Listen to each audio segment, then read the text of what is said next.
College पढ़ाओ संघर्ष समिति के चेयरमैन प्रेसिडेंट राकेश राणा जी, संघर्ष समिति के प्रवक्ता आदरणीय काका राणा जी, बहुत ही सम्मान के योग आज आपके बीच में पहुंचे हैं और बहुत लंबे समय से किसानों के लिए संघर्ष कर रहे हैं महावीर चौधरी, किसान यूनियन के जिला के अध्यक्ष सुभाष जी बटसीकरी, और आज बहुत से साथी आए हैं। मैं सबका नाम ले लूंगा तो बहुत समय लग जाएगा। माफी चाहता हूं कि मुझे अपनी बात पूरी करने का आप इजाजत दें। सबसे खुशी की बात तो ये है, आज आपके धरने में 5-7 तो वकील साहिबान भी आए हैं, उनका भी बहुत स्वागत करता हूं। और पहले भी मेरे से बोलने वाले साथियों ने भारतीय जनता पार्टी की सरकार के बारे में बहुत सी बातें आपके बीच में रखी हैं,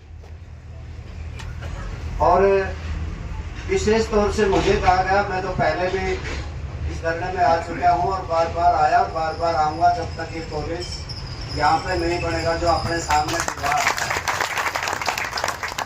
साथियों, भारतीय जनता पार्टी ने एक बार नहीं मुकरे तो बहुत बार है, और मुकरना इनकी फितरत में है। किसानों से कहा था कि हम आमदनी दुगनी कर देंगे, 2022 निकल गया, 2024 आने वाला है, आमदनी तो दुगनी नहीं हुई, कर्जा बढ़ गया और खर्चे बढ़ गए, जिसकी वजह से किसान आत्महत्याएं करने लगे। कहा था स्वामीनाथन योग की रिपोर्ट को लागू कर देंगे, लागू नहीं हो सकी।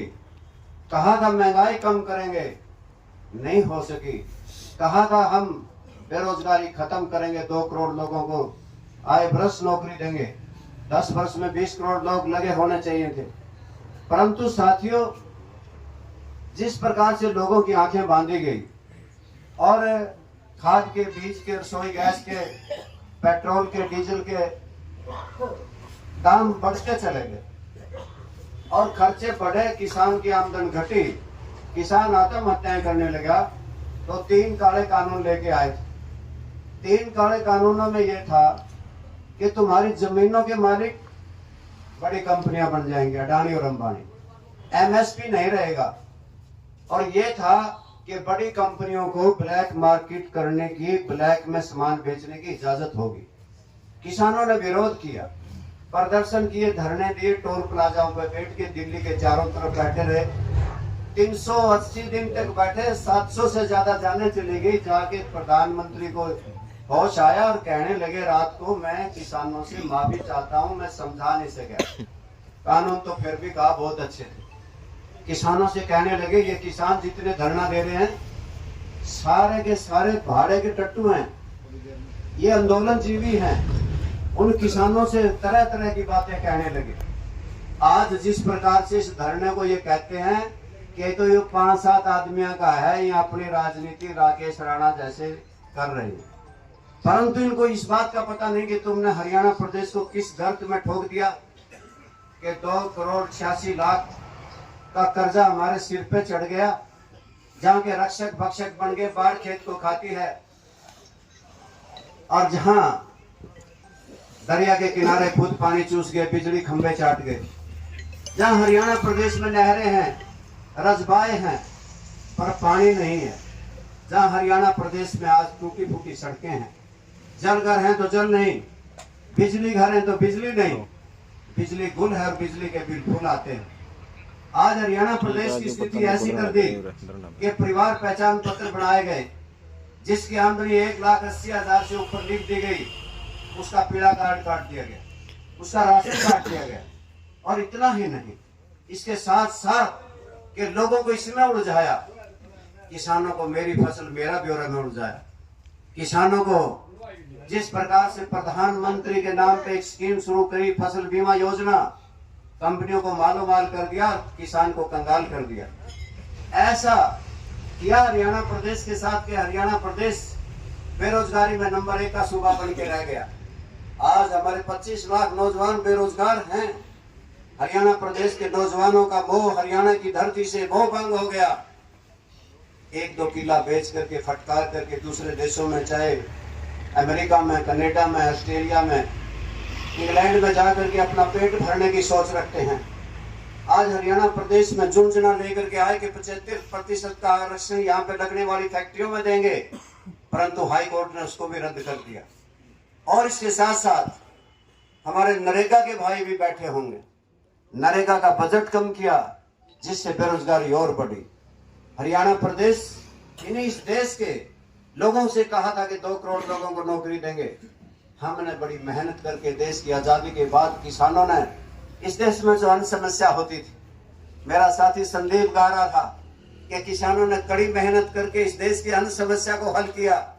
हमने अन्न के भंडार भर दिए थे, परंतु बड़ा दुर्भाग्य है हमारी कड़ी मेहनत से हमने हवाई अड्डे बनाए थे, उनको अडानी और अंबानी को दे दिया। हमने रेलवे बनाई, रेलवे स्टेशन बनाए, उनको अडानी और अंबानी को सौंप दिया।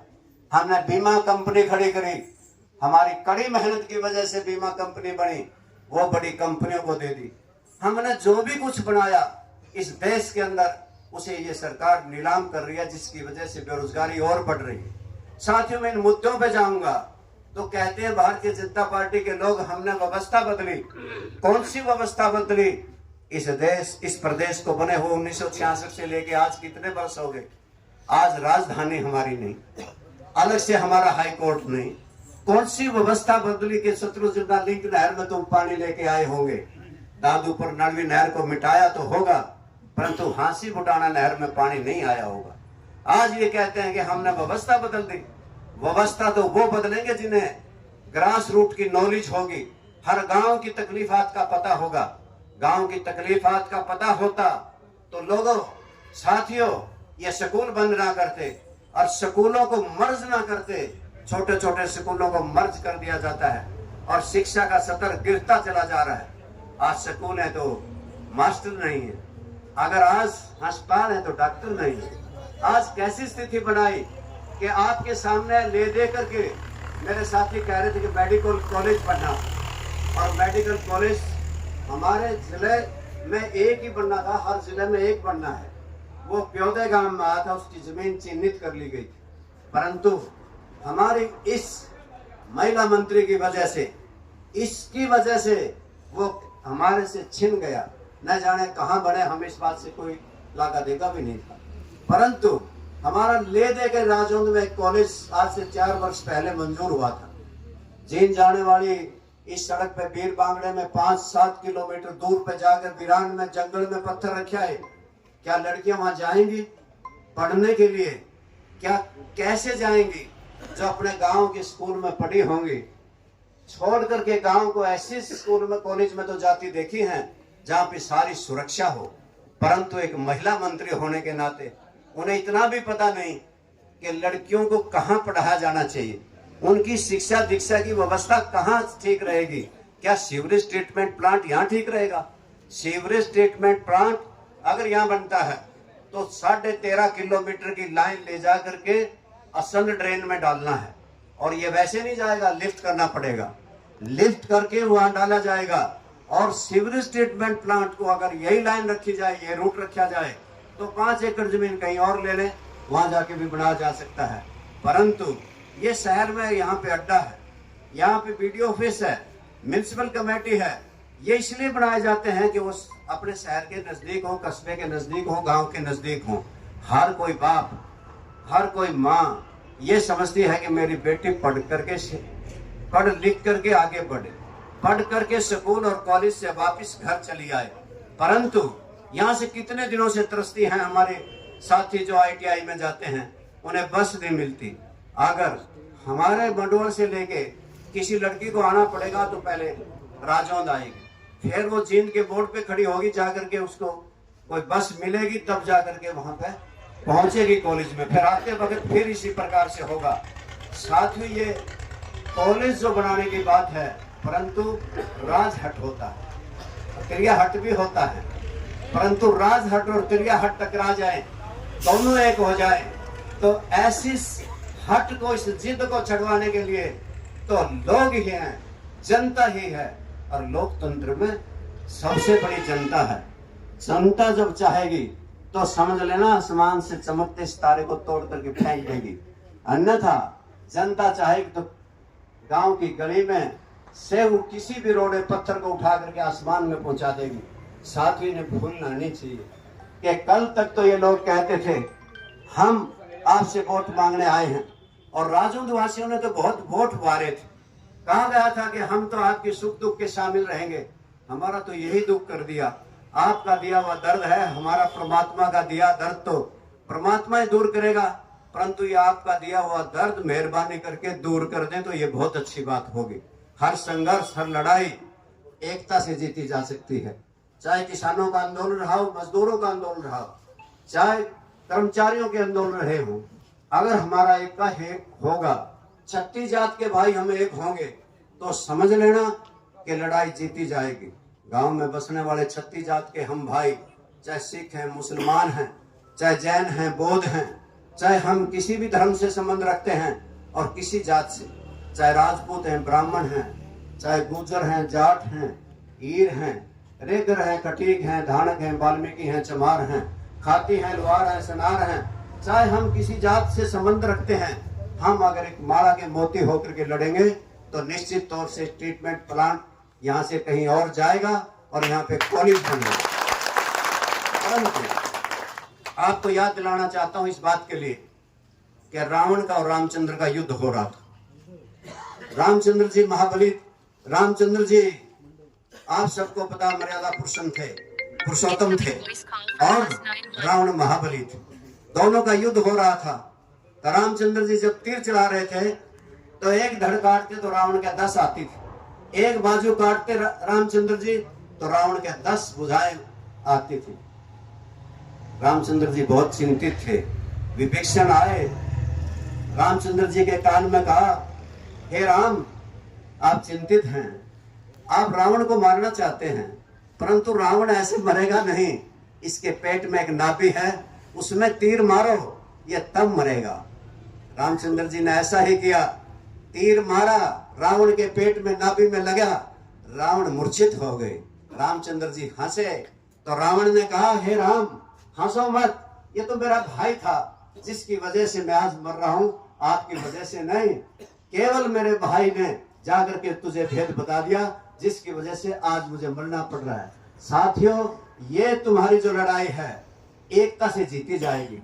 अगर 4 भाई रात में जाके उसके कान में न्यू कहते रहे, ये तो चौधरी चमकान का मारा, महावीर चैल, रामपाल माजरा, सुनील कुल्लू, यो राकेश राणा, और भाई इसमें तो काका राणा, और भाई हमारा करण सिंह वाल्मीकि, जो ये चौधर करना चाहते हैं तो इसलिए है। अगर उसके पास जाकर गावेंगे तो फिर समझ लेना कि वो भी आपकी बात को नहीं सुनेगी।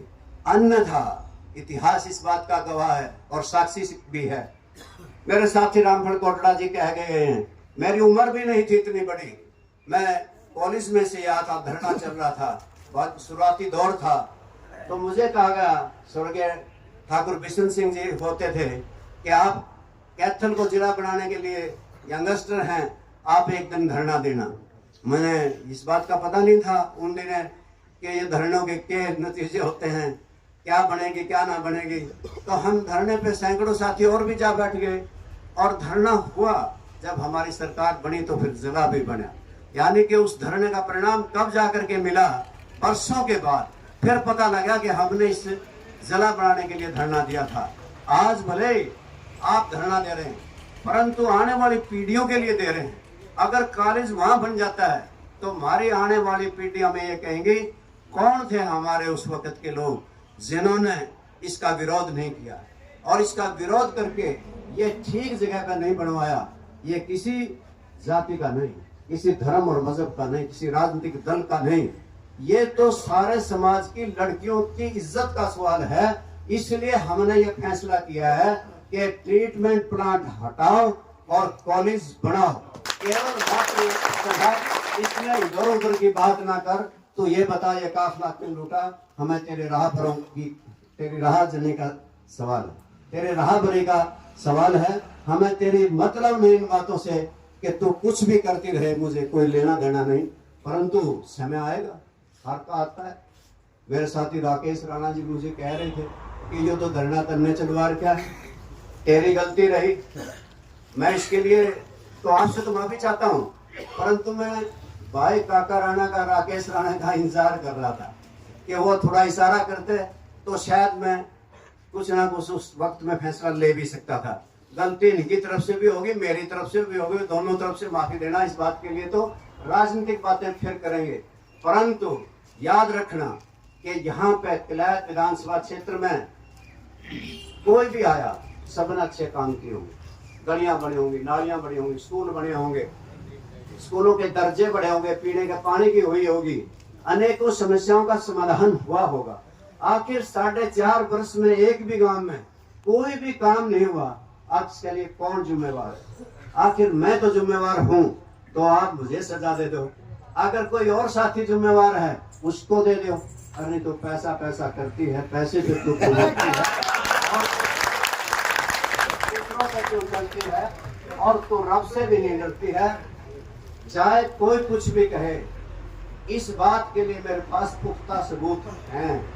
मेरे पास ठेकेदार आते हैं, मेरे पास सरपंच आते हैं, अधिकारी रात को मुझे मिलते हैं, आके कहते हैं हमसे पैसा मांगा जा रहा है। साथियों, मैं इसलिए कह रहा हूं कि कोई साथी आप में से भी, आप ये मत समझिए कि हम धरने में बैठे हैं। अगर आपको ये लगे नहीं ये बातें ठीक नहीं है, तो हम इन बातों को बंद कर देंगे, अन्यथा तो आखिरी दम तक इन बातों को कहते रहेंगे। और इस धरने के लिए अपना सर्व साथियों से अनुरोध करता हूं कि जितना ये कॉलेज ना बने, जब तक इस कॉलेज के लिए संघर्ष हो, आप राजौंद में जब आओ तो ये नेम करके जाओ, आपने इस धरने में आधा घंटा जरूर बैठना है। आओगे, बैठोगे, सारे के सारे यहाँ बैठोगे, आओगे, मिलके जाओगे। धरना स्थल पे बहुत लोग आएंगे, बहुत साथी आएंगे, सभी दलों के आए, आना भी चाहिए, सबकी डिमांड है, और सारे की सारी इस डिमांड को पूरा करवाने के लिए संघर्ष करेंगे। भारतीय किसान यूनियन के साथी महावीर जी तो बड़े लंबे समय से यहाँ पे संघर्ष रहता है, और वैसे भी मैं देख रहा हूँ इन्होंने जो बीड़ा उठाया है वो पूरा हुआ भी, कि कई लड़ाइयाँ इन्होंने लड़ी, उन लड़ाइयों में किसानों की जीत हुई, और इनकी भी सुनाची शान बान बढ़ी। आप सबसे एक अनुरोध करता हूं कि आप गांव में जाने से पहले, अब यहाँ से जब हम चलेंगे, साथी राकेश राणा और इनकी संघर्ष समिति ने एक निर्णय लिया है, आप चौक तक जरूर जाना। आपके सबके व्हीकल फेर ले जाना अगर खड़े रह जाएं, और सीआईडी के लोग तुम्हें कहेंगे कि आप धरने पे गए थे, लोगों में विरोध है। आपके कितने गांव हैं यहाँ पे, इठाना है, रेड़ा है, नीवाड़ा है, नरवल है, आपके संतोख माजरा है, मंडवल है, खुरड़े है, बीरतेवाड़ी, बीर बांगड़े, सारे गांव राजौंद है। यहाँ से लड़कियों की फीडिंग बहुत अच्छे ढंग से होगी। कुछ लोग तुम्हें ये भी कह देंगे कि तुमने अपने वक्त में क्यों नहीं बनाया, कह सकते हैं। तुम उनको कहना कि जाट कॉलेज की तरफ कोई मुंह फेर के नहीं देखता था। हमने चाहे कहीं से मांग के दिए, चाहे सरकार से दिए, चाहे सरकार में रहते हुए दिए और बाद में दिए, हमने उसको चमन की तरह से चमकाया। आज उसके लोग चुनाव लड़ना चाहते हैं, कुछ लोग कब्जा करके बैठना चाहते हैं कि मेरे 6 महीने कुकरे कट जाएं, और उसके बाद बनाने के बाद, सुपुर्द करने के बाद कभी उसकी तरफ गए भी नहीं। बहुत बार बुलाने आते हैं, मैं कह देता हूँ नहीं, जो मेरा काम था वो पूरा हुआ। मेरे साथी, आज मुझे खुशी है इस बात की, भले ही शेरदा गांव में कॉलेज है, परंतु साथी वेद है, इंदर है, सतवीर है, और भी साथी खुद भी आए, और कई साथियों ने आकर के सवेरे से धरने पे बैठे। आज से 20 वर्ष पहले ये कौन सोच रखता था कि लड़कियों का कॉलेज बने। वहां उस टाइम में गवर्नमेंट की पॉलिसी ये थी कि खुद पैसे से अगर कॉलेज चलाना चाहो तो खोल सकते हो। हमने शेरदा गांव से कॉलेज शुरू किया, आज उसको 20 वर्ष हो गए। 2500 लड़कियां आज ग्रेजुएट बन के निकल के गई हैं। उनसे ये कहे कि तुमने शिक्षा की सत्र को बढ़ाने के लिए क्या किया। 44 गांव थे, 400 कमरे बनाए थे और 22 का दर्जा बढ़ा के दिया था। ये कोई छोटी बात नहीं है। अब तक एक रिपोर्ट आई है पूरे प्रदेश की के 8240 कमरे कम हैं, 8240 कमरे कम हैं हरियाणा प्रदेश के स्कूलों में, और 1000 कमरे बढ़ाए 10 साल में खट्टर साहब ने। 1000 कमरे बने हैं कुल, यानी कि 10 वर्ष में। अंदाजा कर लो कि 1 साल में क्या बने होंगे। और इस प्रकार से हमने कल्ले अपने क्षेत्र में, भले ही राजौंद ये क्षेत्र हमारे पास नहीं था उन दिनों, 400 कमरे कल्ले ही पाई विधानसभा क्षेत्र में बनाए थे। और आज हमारे तो साथी ये कर गया यशपाल लाग के भी रिटायर हो गए, पढ़ते रिटायर हो गए और ये बोल के भी गए। मैं पुनः संघर्ष समिति को आश्वासन देता हूँ कि आपके साथ तन मन और धन से आपके साथ हैं और जीत आपकी होगी। निश्चित तौर से आप डटे रहें। आपका बहुत बहुत धन्यवाद।